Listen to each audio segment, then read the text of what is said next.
இந்த நாள் கர்த்தருடைய வார்த்தைக்கு ஆதாரமாக எடுத்து வாசிக்கலாம். 1 தீமோத்தேயு 1 அதிகாரம் 18வது வசனத்தை ஒருவர் வாசிக்க நாம் யாவரும் கேட்கலாம்.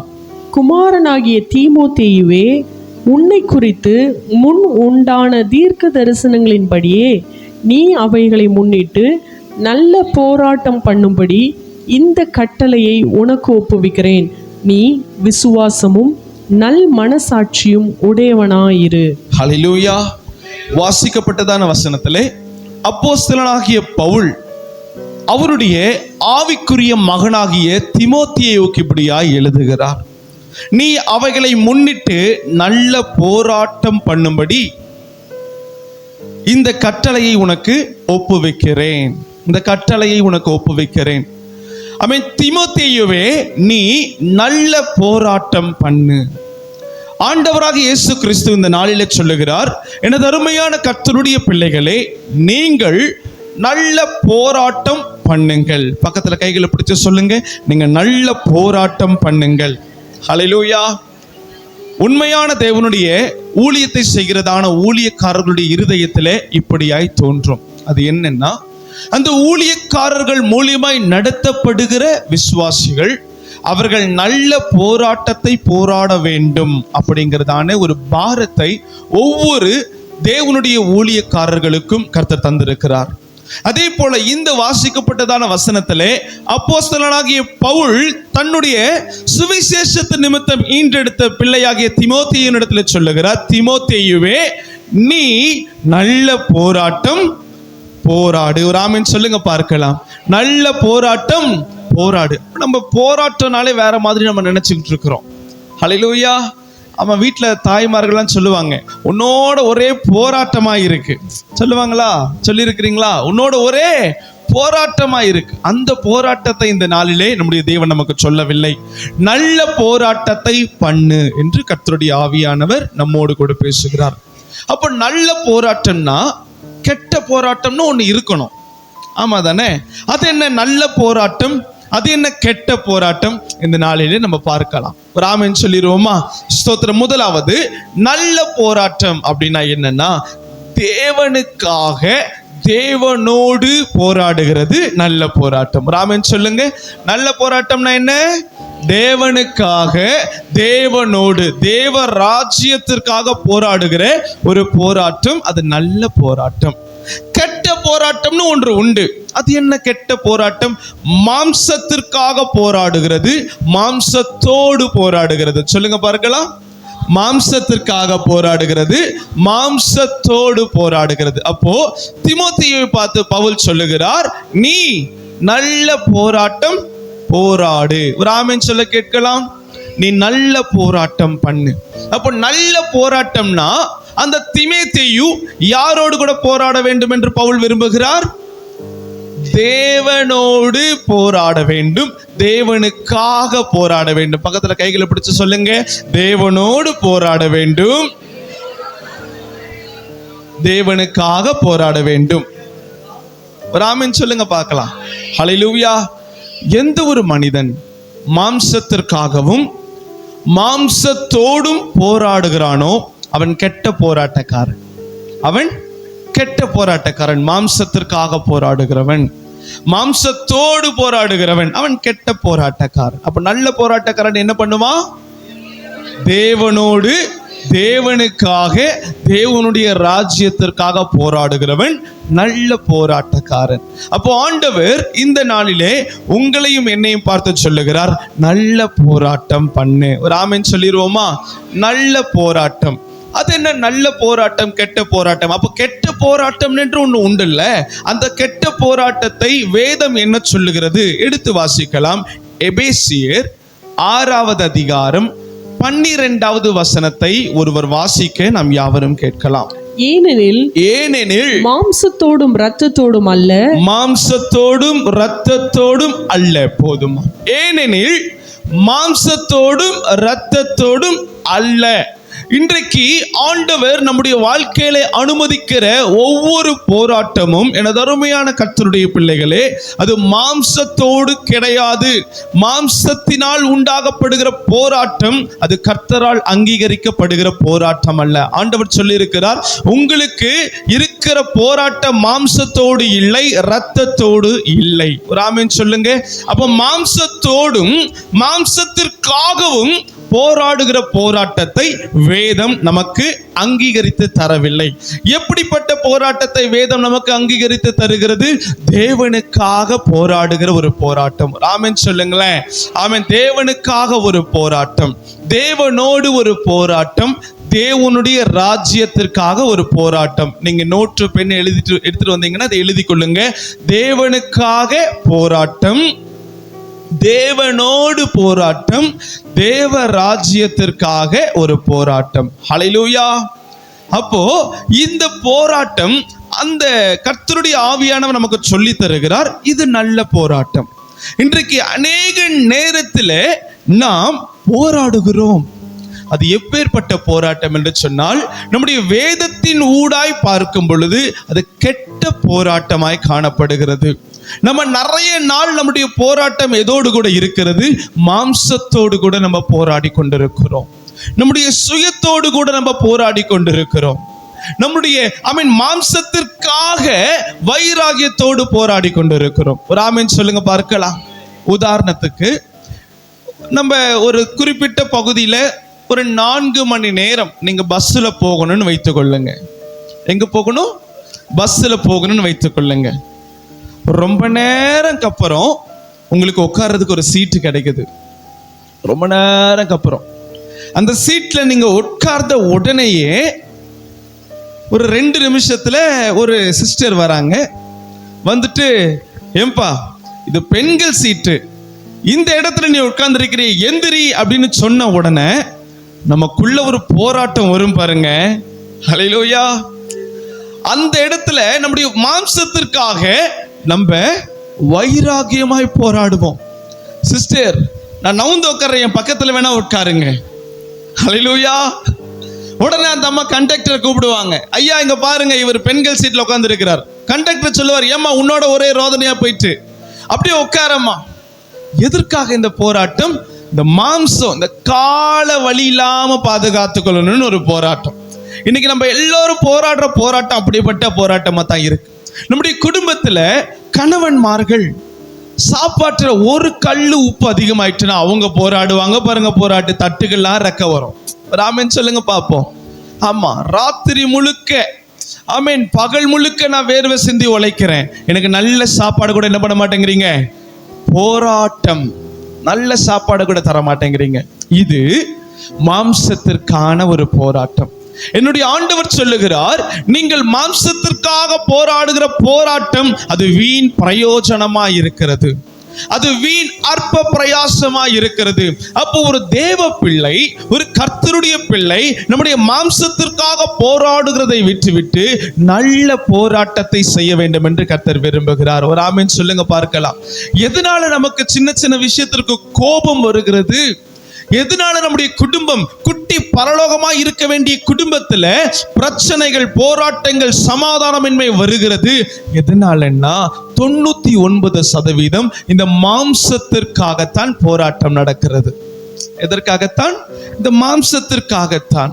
இந்த மாம்சத்தை சொகுசாய் வைத்துக் கொள்ள வேண்டும் என்று சொல்லி நாம் போராட்டத்தை போராடி கொண்டிருக்கிறோம். என தருமையான கர்த்தருடைய பிள்ளைகளே, நீங்களும் நானும் மாம்சத்திற்காக போராடுகிறதற்கு அழைக்கப்படவில்லை, மாம்சத்தோடும் போராடுகிறதற்கு அழைக்கப்படவில்லை. நாம் அழைக்கப்பட்ட நோக்கமே வேற.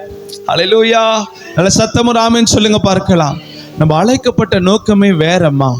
நீங்களும் நானும் தேவனுக்காக, யாக்கோபை போல தேவனோடு போராட்டம் பண்ணுகிறவர்களுக்காக அழைக்கப்பட்டு இருக்கிறோம். ஆனால் நம்முடைய போராட்டம் திசை மாறி போய் கொண்டிருக்கு. சின்ன சின்ன விஷயத்திற்கு நம்ம போராடி கொண்டிருக்கிறோம். 5 ரூபாய் காரியத்திற்கு போராடி கொண்டிருக்கிறோம். ஒரு 10 ரூபாய் காரியத்திற்கு போராடி கொண்டிருக்கிறோம். அப்ப ஆண்டவர் சொல்லுகிறார், நீ நல்ல போராட்டத்தை போராட வேண்டும் என்று நான் விரும்புகிறேன்.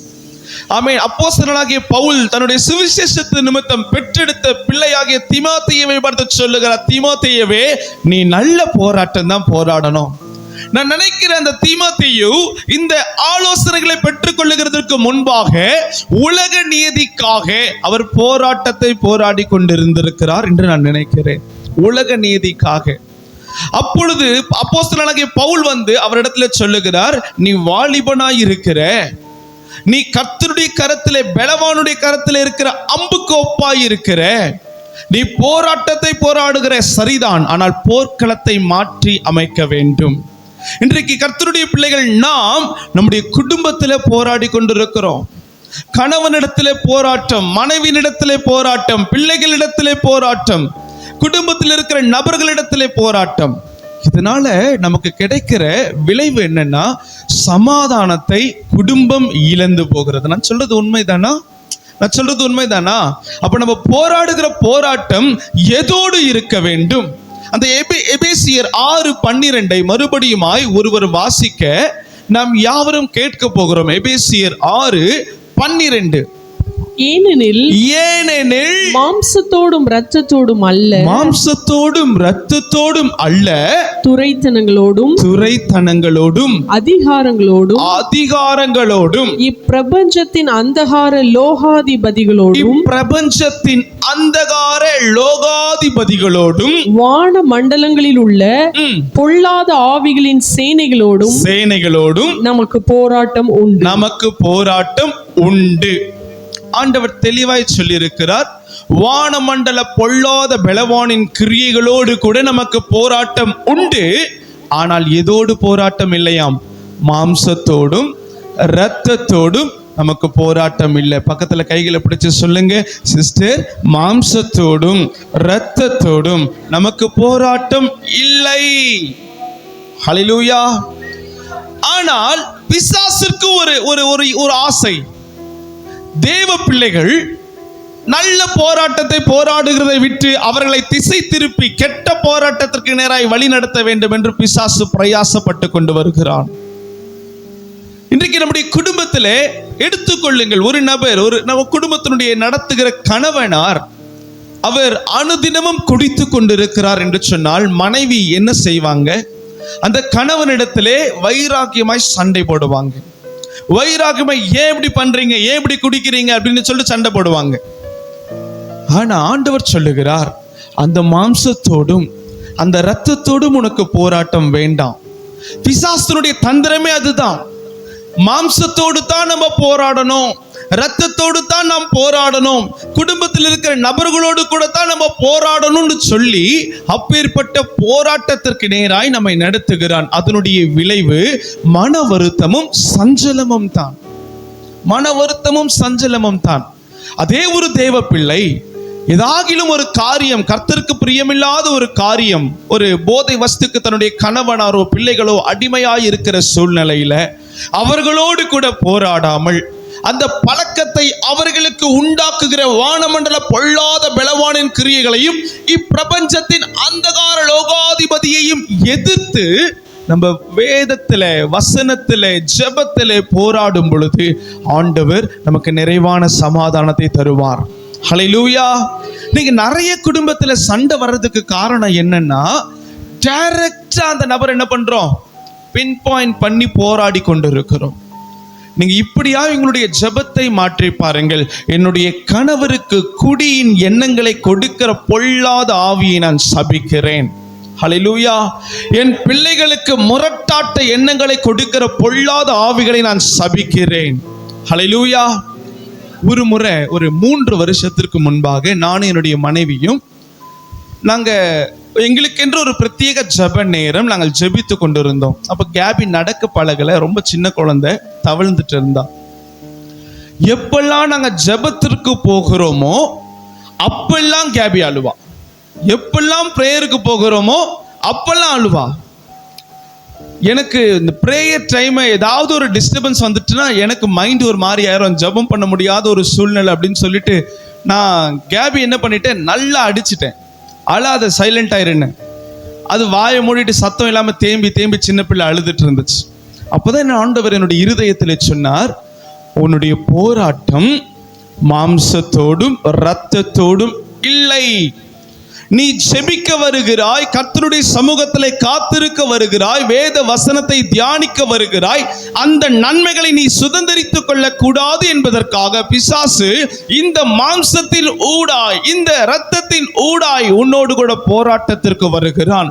அப்பொழுது நீ போராடுகிற ஸ்தலம் இந்த மாம்சம் அல்ல, இந்த பிள்ளையை அளவைக்கிற பொல்லாத ஆவியோடு கூட நீ போராட வேண்டும் என்று கர்த்தர் சொல்லிக் கொடுத்தார். ஹல்லேலூயா.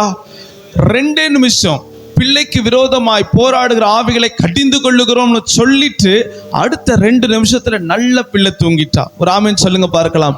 அப்போ நம்முடைய வாழ்க்கையில வருகிற போராட்டத்தை நாம் எப்படி எதிர்கொள்ள வேண்டும்? நாம் மாம்சத்தோடு இரத்தத்தோடு மாம்சத்திற்காக நம்ம எதிர்கொள்ளுகிற போராட்டத்தினாலே நமக்கு சஞ்சலமும் மன வருத்தமும் தான் நமக்கு மிச்சமாக இருக்கிறது. இன்னைக்கு நம்முடைய குடும்பத்தில் சந்தோஷமும் சமாதானமும் நிறைவா இருக்க வேண்டும் என்று சொன்னால் எல்லா குடும்பத்திலையும் பிரச்சனை போராட்டங்கள் உண்டு. அந்த போராட்டத்தை உண்டு பண்ணுகிற வானமண்டலத்தின் பொல்லாத பலவான்களை கடிந்து நம்ம ஜெபிக்க வேண்டும் என்று ஆண்டவர் விரும்புகிறார். அப்படிப்பட்ட ஒரு போராட்டத்தை போராட வேண்டும் என்று கர்த்தர் விரும்புகிறார். ஹல்லேலூயா. நல்ல சத்தமா ஒரு அல்லேலூயா சொல்லுங்க. நல்ல இன்னும் ஒரே ஒரு முறை சொல்லுங்க பார்க்கலாம். ஹல்லேலூயா. ஆமென். அப்போஸ்தலனாகிய பவுல் தன்னுடைய சுவிசேஷத்தினாலே ஈன்றெடுத்த குமாரனாகிய தீமோத்தேயுவை பார்த்து சொல்லுகிற, தீமோத்தேயுவே, நீ நல்ல போராட்டத்தை போராடு. அப்ப அந்த கெட்ட போராட்டமாய் இருக்கிற மாம்சத்திற்காக போராடுகிற போராட்டம், மாம்சத்தோடு போராடப்படுகிற போராட்டம், அது கர்த்தர் அங்கீகரிக்கிற போராட்டம் அல்ல. நம்முடைய வேதத்தில் ஒரு 2 நபர்களை நான் உங்களுக்கு முன்பாக நிறுத்த விரும்புகிறேன். முதலாவது எடுத்து வாசிக்கலாம். ஆதியாகமத்தின் புஸ்தகம் 16வது அதிகாரம் 6வது வசனத்தை ஒருவர் வாசிக்க நாம் யாவரும் கேட்கலாம். அதற்கு ஆபிரகாம் சாராயை நோக்கி, இதோ உன் அடிமை பெண் உன் கைக்குள் இருக்கிறாள். இதோ உன்னுடைய அடிமை பெண்ணாகிய ஆகார் உன்னுடைய கைக்குள் இருக்கிறாள். உன் பார்வைக்கு நலமானபடி அவளுக்கு செய் என்றான். அப்பொழுது சாராய் அவளை கடினமாய் நடத்தினபடியால் அவள் அவளை விட்டு ஓடி போனாள். ஒரு ஆமென் சொல்ல கேட்கலாம். ஒரே ஒரு ஆமென் சத்தமா சொல்ல கேட்கலாம். ஆமென். வாசிக்கப்பட்டதான வசனத்திலே சாராய் எனப்படுகிற ஒரு ஸ்திரீ, அவள் ஆகார் எனப்படுகிறவளை மிகவும் கடினமாய் நடத்துகிறாள் என்று வசனத்திலே நம்ம பார்க்கிறோம். அதனுடைய விளைவு அந்த ஆகார் சாராயை விட்டு ஓடி போனாள். சத்தமா ஏகமாய் சொல்ல கேட்கலாம். ஓடி போனாள். எதற்காக அவள் ஓடி போனாள்? எதற்காக ஆகார் சாராளை விட்டு ஓடி போகிறாள்? ஏன்னா ஆகார் கடினமாய் நடத்தப்பட்டாள், சரீர பிரகாரமாய் கடினமாய் நடத்தப்பட்டாள். இந்த மாம்சத்திற்காக, இந்த மாம்சத்தை பாதுகாக்கிறதற்காக, இந்த மாம்சத்தோடு ஆமென் அவள் யுத்தம் பண்ணுகிறதற்காக, போராடுகிறதற்காக, இந்த மாம்சத்தை பாதுகாக்கிறதற்காக ஆகார் தன்னுடைய எஜமாட்டியாகிய சாராயை விட்டு ஓடி போகிறாள். ஒரு ஆமென் சொல்லுங்க பார்க்கலாம். ஓடி போகிறாள். ஓடி போன உடனே என்ன நடந்திருக்கணும்? அவளுக்கு சமாதானம் கிடைத்திருக்கணும், அதானே? ஆனால் கிடைத்தது என்ன? அதற்கு அடுத்த வசனத்தை வாசிக்க கேட்கலாம். 7. கர்த்தருடைய தூதரானவர் அவளை வனாந்தரத்திலே சூருக்கு போகிற வழியருகே இருக்கிற நீரூற்று அண்டையில் கண்டு சாராயின் அடிமை பெண்ணாகிய ஆகாரே. போதுமா? சாராயின் அடிமை பெண்ணாகிய ஆகாரே. அப்போ தேவன் சாராய்க்கு, அதாவது மன்னிக்கணும், தேவன் ஆகாருக்கு ஒரு பெயரை வைத்திருக்கிறார். அது என்னன்னா சாராயின் அடிமை பெண்ணாகிய ஆகாரே. கர்த்தர் எவ்வளவு தெளிவாய் பேசுகிறார் பாருங்களேன். அந்த ஓடி போகிறதான ஆகார், தன்னுடைய மாம்சத்திற்காக ஓடி போகிறதான அந்த ஆகாரை பார்த்து ஆண்டவர் சொல்லுகிறார், சாராயின் அடிமை பெண்ணாகிய ஆகாரே, எங்கே போகிறாய்? அடுத்த வசனம். அவள், நான் என் நாச்சியாராகிய சாராயை விட்டு ஓடி போகிறேன் என்றால், அப்பொழுது கர்த்தருடைய தூதனானவர் நீ உன் நாச்சியார் அண்டைக்கு திரும்பி போய் அவள் கையின் கீழ் அடங்கியிரு என்றார். ஹல்லேலூயா, ஆமென். இந்த வாசிக்கப்பட்டதான சம்பவத்துல சாராய் ஆகாரை கடுமையாய் நடத்தினதுனால அவளுடைய மாம்சத்தை பாதுகாக்கிறதற்காக இந்த கடுமையான வேலையிலிருந்து அவள் தப்பித்து அவள் ஓடி போகிறாள். அப்படி ஓடி போகிறதான வேலையில என்ன நடக்குதுன்னா, ஒரு தேவதூதன் அவளை சந்தித்து, ஆகாரே, அடிமை பெண்ணாகிய ஆகாரே, எங்க போகிறேன்னு கேட்கிறார். இந்த இடத்துல அவள் ஓடி போறதுக்கான காரணம் என்ன? அவள் மாம்சத்தை நேசித்ததினால். இன்றைக்கு கர்த்தருடைய பிள்ளைகள் நாமும் ஒரு காரியத்திலிருந்து நம்ம ஓடி போகிறோம். ஆண்டவர் நமக்கு தந்திருக்கிற ஒரு பொறுப்பில், ஒரு ஸ்தானத்திலிருந்து நம்ம ஓடி போகிறோம். எதனால? நாம் நம்முடைய மாம்சத்திற்காக போராடுகிறதினாலே, நம்முடைய மாம்சத்திற்காக நாம் போராடுகிறதினால், நம்முடைய குடும்பத்தில் நம்முடைய சித்தத்திற்கு நேராக, நம்முடைய சுயத்திற்கு நேராக ஏதாகிலும் ஒரு காரியம் நடக்கும் பட்சத்தில் நாம் அந்த இடத்தை விட்டு ஓடி போகிறோம். அந்த இடத்தில் அந்த பிரச்சனை, போராட்டம் நம்மை நோக்கி வருகிறது. தேவ சித்தமா இல்லை என்னுடைய சுயத்திற்கு விரோதமாய் வருகிறதா என்பதை குறித்து நாம் யோசித்து பார்க்காமல் நம்முடைய மாம்சத்திற்கு மாத்திரமே நம்ம ப்ரெஃபரன்ஸ் கொடுத்து, முன்னுரிமை கொடுத்து நாம் அந்த இடத்துல கிரியைகளை செய்கிறோம். இந்த இடத்துல சாராயினுடைய அடிமை பெண்ணாகிய ஆகார், அதே போல ஒரு போராட்டம் அவளுக்கு வருகிறது. அந்த போராட்டத்தை அவள் எப்படிப்பட்ட போராட்டமாய் மாற்றுகிறாள்? நல்ல போராட்டமாய் மாற்றுகிறாளா? அதை கெட்ட போராட்டமாய் மாற்றுகிறாளா? அவள் மாற்றின போராட்டம் இந்த நல்ல போராட்டமாய் மாற்ற வேண்டும் என்று ஆண்டவர் விரும்பி அவளுடைய பாதையிலே அவர் குறுக்கிடுகிறார். குறுக்கிட்டு சொல்லுகிறார், நீ உன்னுடைய நாச்சியால் அண்டைக்கு போய் அடங்கி காத்திரு. இன்னைக்கு கர்த்தருடைய பிள்ளைகள் அநேக சபைகளிலே நாம் எடுத்துக்கொள்ளுவோம். ஒரு சில உபதேசங்கள் நமக்கு நேராய் வரும் பொழுது இந்த சாராயை போல நம்முடைய மாம்சத்திற்கு விரோதமாய் நாம் கிரியைகள் செய்து, நம் மாம்சத்தோடு நாம் கிரியைகளை செய்து, அந்த பிரசங்கத்திற்கோ உபதேசத்திற்கோ விலகி நாம் ஓடுகிறோம். ஆமென். விலகி நாம் ஓடுகிறோம். அப்படி விலகி ஓடுகிறதான நேரத்திலே அந்த போராட்டம் கெட்ட போராட்டமாய் மாறுகிறது. இன்னைக்கு கர்த்தருடைய பிள்ளைகள் நாம் ஏறெடுக்கிற ஒவ்வொரு பிரயாசத்திலேயும், ஒவ்வொரு போராட்டத்திலேயும் நாம் எப்பேற்பட்ட கிரியைகளை செய்கிறோம் என்பதை நாம் நோக்கி பார்க்க வேண்டும். ஆண்டவர் விரும்புகிறார், நீ நல்ல போராட்டத்தை போராடு.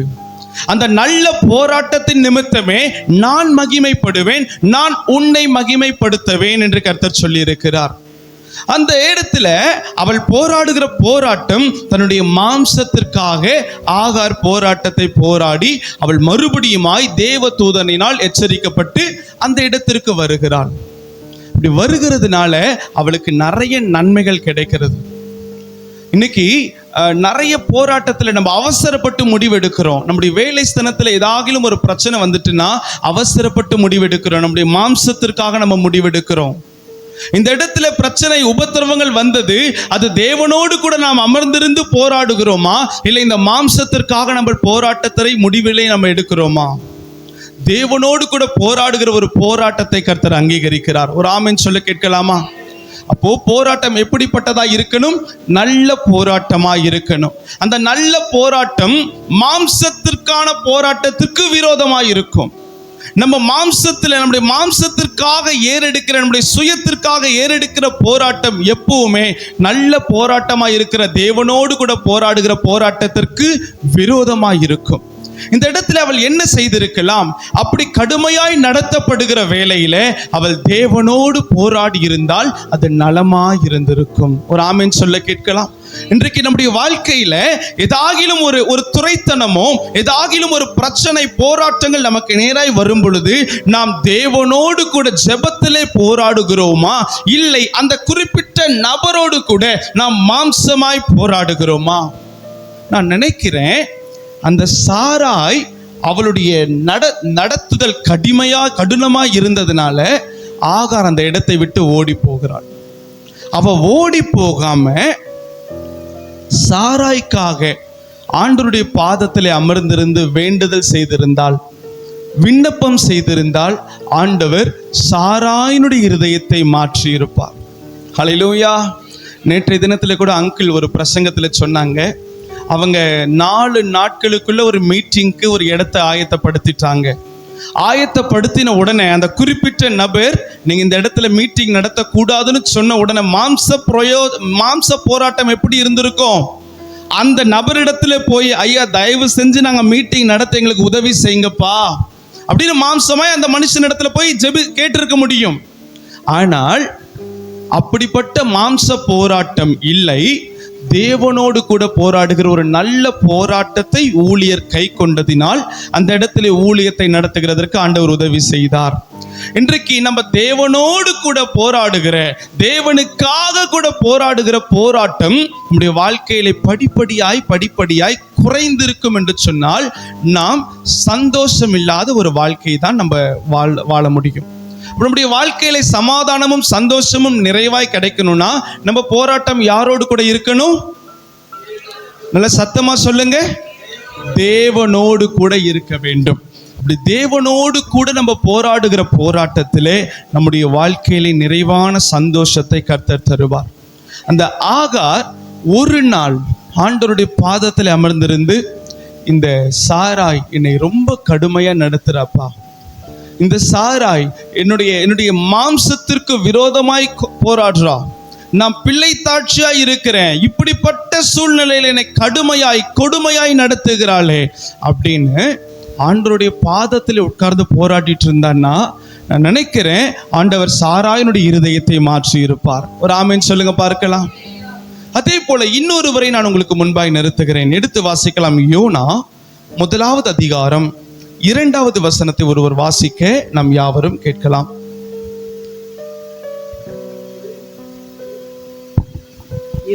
முதலாவது அதிகாரம் 2வது வசனம். நீ எழுந்து மகா நகரமாகிய நினிவேக்கு போய் அதற்கு விரோதமாக பிரசங்கி, அவர்களுடைய அக்கிரமம் என் சமூகத்தில் வந்து எட்டினது என்றார். ஹல்லேலூயா.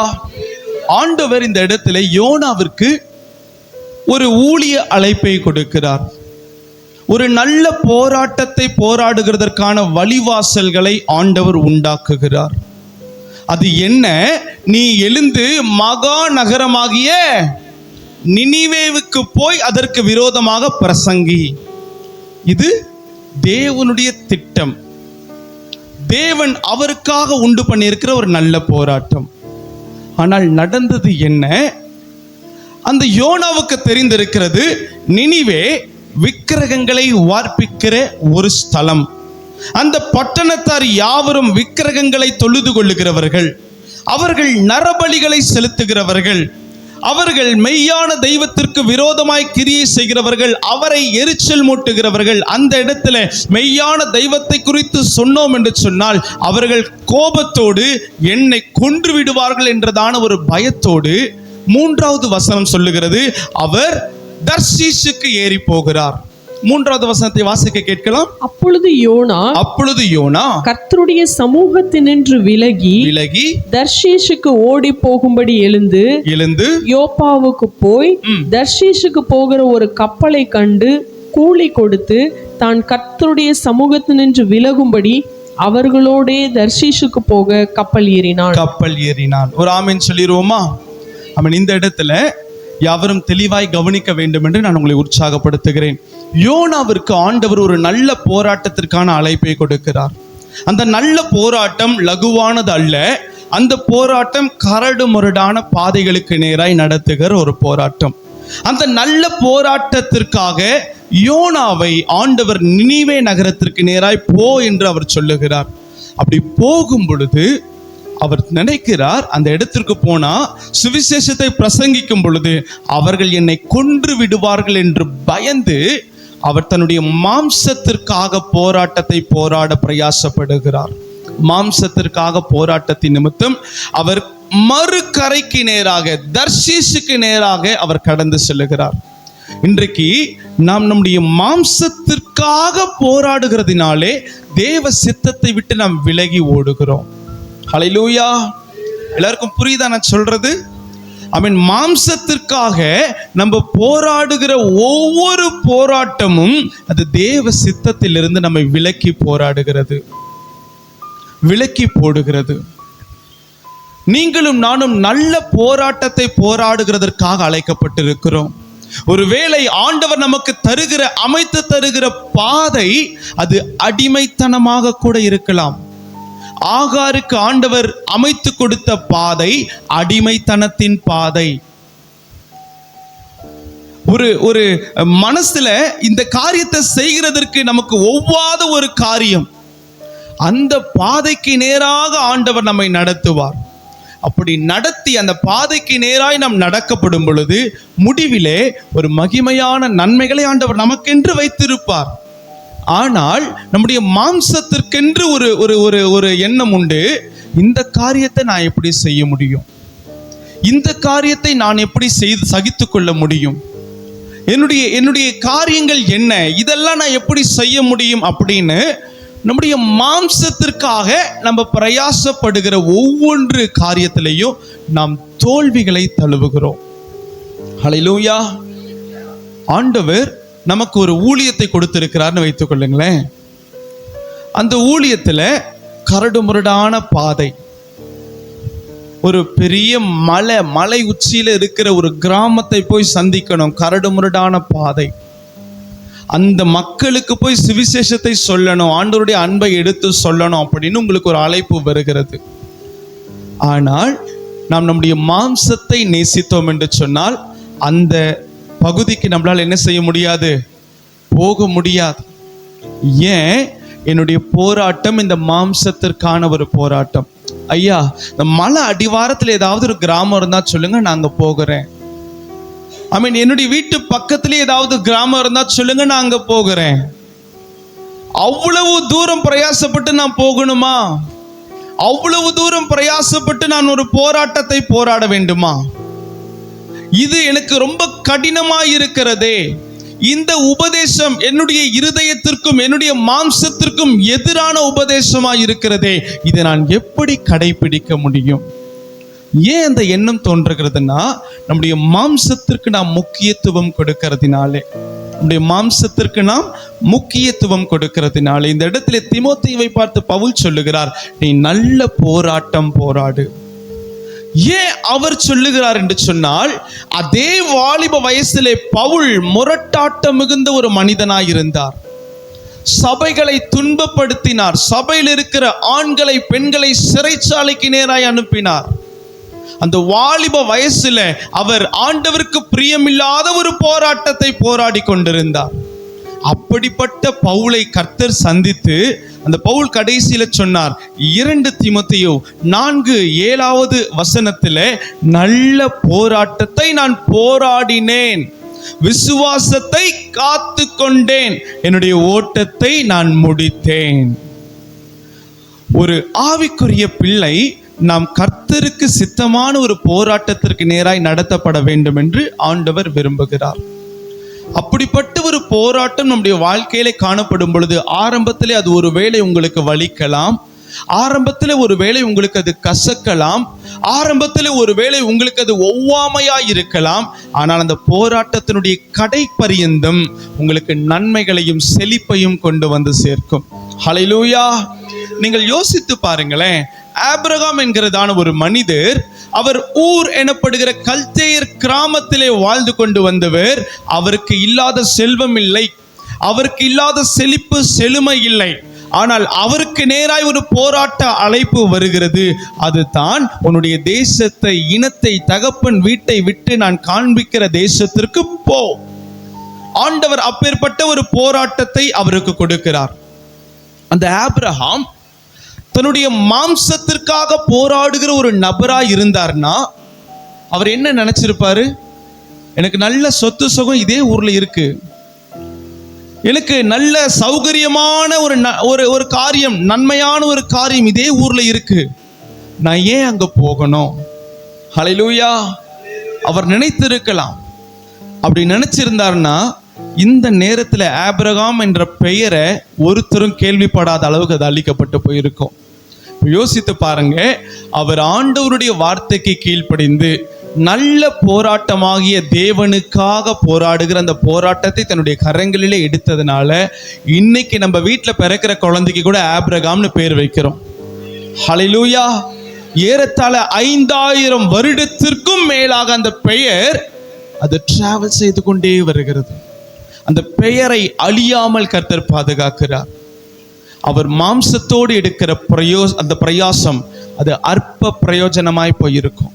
இன்றைக்கு இந்த அருமையான கர்த்தருடைய பிள்ளைகளே, உங்களுடைய மாம்சத்திற்காக நீங்கள் எடுக்கிற அந்த பிரயாசங்கள், உங்களுடைய கன்வீனியன்ட், உங்களுடைய சுகபோகமான ஒரு காரியம், இந்த ஊழியத்தை நான் செய்வேன், இந்த ஊழியத்தை என்னால் செய்ய முடியாது, இந்த அழைப்பு எனக்கு இனிக்குது, இந்த அழைப்பு எனக்கு கசக்குது, நாம் நம்முடைய இருதயத்திற்கு ஏற்ற மாம்சத்திற்கான ஊழியத்தை கூட தேடிக்கொண்டு போகிறோம். ஹல்லேலூயா. ஊழியங்கிறது எப்படின்னா ரெடிமேட் ஷர்ட் மாதிரி. எப்படி? ரெடிமேட் ஷர்ட் மாதிரி. அது ஒருவேளை நம்ம வாங்கும் பொழுது கை பெருசா இருக்கலாம், ஒருவேளை கொஞ்சம் லூஸா இருக்கலாம். ஆனா நம்முடைய சுய சித்தம்ங்கிறது எப்படின்னா நம்ம தைக்கிற சட்டை போல. அது உங்களுடைய மனசுக்கு ஏத்த மாதிரி நீங்க தச்சுக்கலாம். ஆனா அந்த ரெடிமேட் ஷர்ட் இருக்கு பார்த்தீங்களா, அதுக்கு ஏற்ற மாதிரி தான் நீங்கள் எப்படி ஆகணும், உங்களை மாற்றிக்கொள்ள முடியும். என்னுடைய அண்ணன் எனக்கு ஒரு சட்டை வாங்கி கொடுத்தாங்க ரொம்ப வருஷத்திற்கு முன்னாடி. அந்த சட்டை ரொம்ப பெருசா தொலைன்னு இருக்கும். அவருக்கும் எனக்கு ஒரே சைஸ் வாங்கிட்டார். ஹல்லேலூயா. நான் அதை முதல் வாட்டி போடும்போது இந்த ஷோல்டர்லாம் இங்கே இறங்கி இருந்துச்சு. நான் யோசிச்சேன், இந்த சட்டையை போய் எனக்கு வாங்கி கொடுத்துட்டாங்களே, இதை நான் எப்படி போட முடியும்? ரேட்டு 2500 ரூபா. இதை தூக்கி என்ன பண்ண முடியாது, போட முடியாது. சரி, நான் அப்படியே வச்சாச்சு. கொஞ்ச நாளுக்கு அப்புறம் நான் போடுற அந்த சட்டை கரெக்டாக ஃபிட்டாக இருக்கு. அந்த சட்டைக்கு அளவுக்கு தான் நம்ம மாறணும். நமக்காக ரெடிமேட் சட்டை என்ன பண்ண முடியாது. அப்போ ஆண்டவர் நமக்கு தருகிற ஊழியத்திற்காக நாம் மாறணும். ஹல்லேலூயா. நமக்காக ஊழியத்தை என்ன செய்யக்கூடாது, மாற்றிக்கொள்ளக்கூடாது. நமக்காக ஊழியத்தை என்ன செய்யக்கூடாது, பக்கத்துல கைகளை பிடிச்சு சொல்லுங்க, உங்களுடைய கன்வீனியன்ட்டுக்காக ஊழியத்தை மாற்றிக்கொள்ளாதீர்கள். ஹல்லேலூயா. ஆமா, ஆண்டவர் நமக்கு தருகிற அழைப்பு, நான் சொல்லுவேன், அது நமக்கு ஆசீர்வாதத்தை மாத்திரம்தான் கொண்டு வரும். ஆனால் நம்முடைய கன்வீனியன்ட்டுக்காக நம்ம செய்கிற ஒவ்வொரு காரியங்களும் நமக்கு வருத்தங்களையும் சஞ்சலங்களையும் கொண்டு வரக்கூடும். ஹல்லேலூயா. இதனால தான் பவுல் சொல்லுகிறார், நல்ல போராட்டத்தை போராடு, தேவனுக்காக நீ போராடு. இந்த யாக்கோபு ஏசா இந்த காரியத்தை நம்ம அநேக முறை தியானித்திருக்கிறோம். ஒரே ஒரு முறை அந்த காரியத்தை மறுபடியும் நாம் திருப்பி பார்க்கலாம்.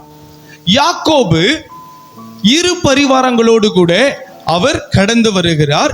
அப்படி வரும் பொழுது யாக்கோபுக்கு தெரிவிக்கப்படுகிறது, அவனுடைய அண்ணன் ஏசா அநேக அடியாட்களோடு கூட எதிர்கொண்டு வருகிறான்.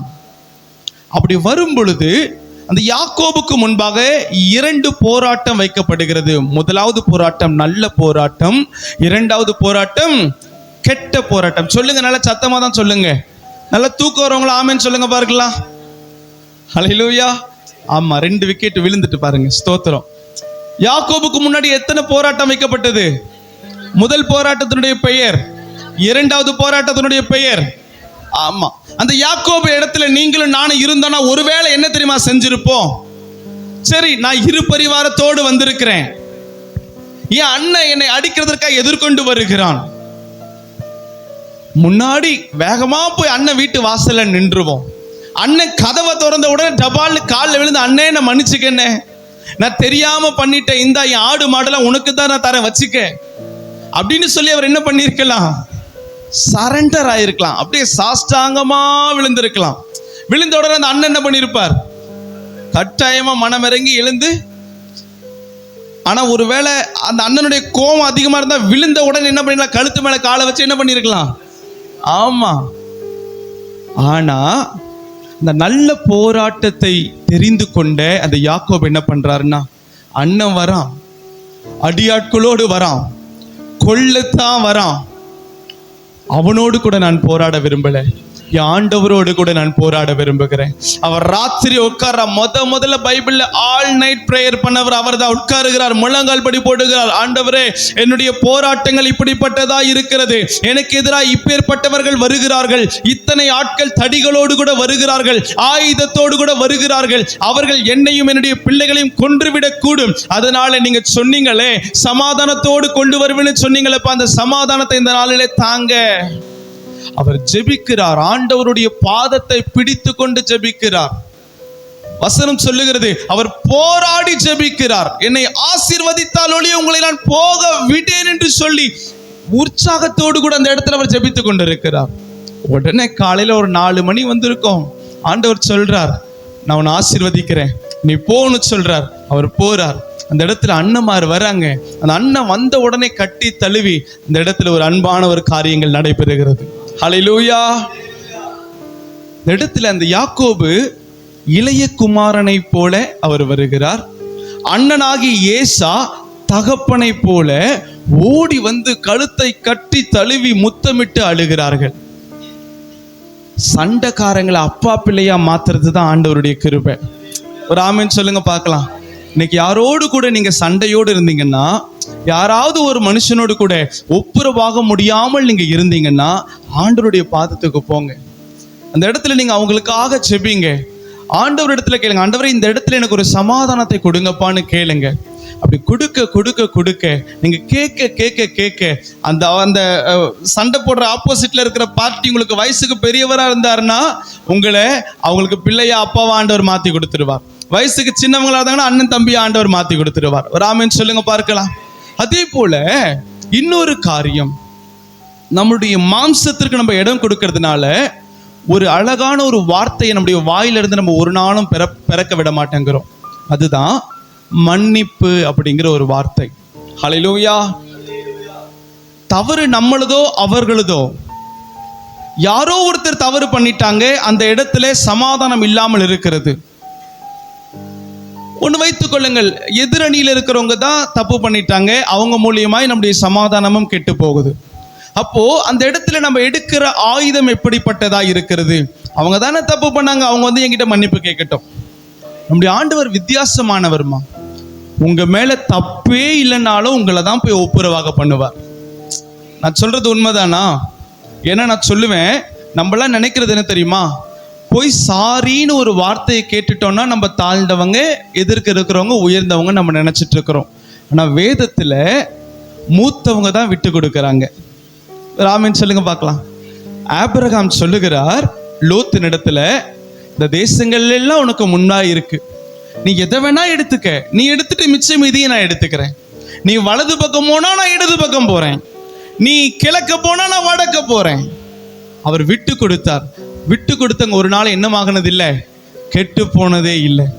ஆமென். நான் ஒவ்வொரு முறை ஏதாகிலும் ஒரு இடத்துல மனக்கசப்பு வந்துட்டுன்னா, ஆமென், என்னுடைய மனைவி சாட்சி, ஒரு சில சபையினர் சாட்சி, ஏதாகிலும் ஒரு எனக்குள்ள ஒரு மனக்கசப்போ ஏதாவது ஒன்று வந்துட்டுன்னா முதல்ல போவேன், சாரிங்க, முடிஞ்சிட்டு மன்னிச்சுக்கங்க, ஒரு வார்த்தை சொன்னோன்னா அந்த சமாதானத்திற்கு ஒரு அளவே இல்லை தெரியுமா? அவ்வளவு சமாதானத்தை கர்த்தர் தருவார். நீங்க மாம்சத்திற்காக போராடுனீங்கன்னா அந்த சாரிங்கிற வார்த்தை உங்களுடைய வாயிலிருந்து வராது. ஆமா தானே? நீங்களே யோசிச்சு பாருங்க, கடைசியா நீங்க யார்கிட்ட என்னைக்கு சாரி கேட்டீங்க? நம்மளாம் பரிசுத்தவான்கள் தானே, நம்மளாம் தப்பே பண்ணாதவங்க தானே, ஆமாவா இல்லையா? ஆமாவா? எந்த ஒரு தப்பும் பண்ணாதவங்க தானே நம்மள. இப்போ ஆண்டவரே நமக்காக அவர் மன்னிப்பு கேட்கிறார். பிதாவின் இடத்துல ஒரே ஒரு வருஷம் சான்ஸ் கொடுங்கப்பா இவங்களுக்காக, இந்த மரம் 1 வருடம் இருக்கட்டும், இதை நான் கொத்தி எரு போடுகிறேன். ஹல்லேலூயா. ஆமென். ஒரு குடும்பத்துல இந்த மாம்சத்திற்காக நம்ம போராடுகிற போராட்டத்துல மன்னிப்புங்கிற ஒரு வார்த்தை வராது. அநேக கணவன் மனைவிக்குள்ள மன்னிப்புங்கிற ஒரு வார்த்தை வரல. இப்படி வராததுனால நம்முடைய குடும்பத்திலே வருத்தமும் சஞ்சலமும் காணப்படுகிறது. எவ்வளவு பெரிய பிரச்சனையா இருந்தாலும், ஒருவேளை நீங்களே தப்பு பண்ணியிருந்தாலும் அந்த குறிப்பிட்ட நபரிடத்துல போய் தைரியமா மன்னிச்சிருங்கன்னு ஒரு வார்த்தையை நீங்க கேட்டீங்கன்னா கர்த்தர் மகிமைப்படுவார். 2வது, அந்த இடத்துல ஒரு சமாதானத்தை ஆண்டவர் தருவார். ஒப்புக்கொள்ளுகிறீங்களா? நான் சொல்றது சரிதானா? ஹல்லேலூயா. ஆமென். தேவ நியதியின்படி நாம் நடத்தப்பட வேண்டும். உலக பிரகாரமான நியதி எந்த ஒரு மனுஷனையும் மன்னிப்பு கேட்க வைக்காது. ஆனா தேவ நியதி, நீங்க தப்பு பண்ணாலும் சரி தப்பு பண்ணலனாலும் சரி, அந்த இடத்துல ஒரு டேமேஜ் இருக்கு, ஒரு சமாதானம் இல்லை, என்ன பண்ணலாம்? ஃபர்ஸ்ட் போய் மன்னிப்பு கேட்டுடலாம், சமாதானத்தை ஆண்டவர் தருவார்.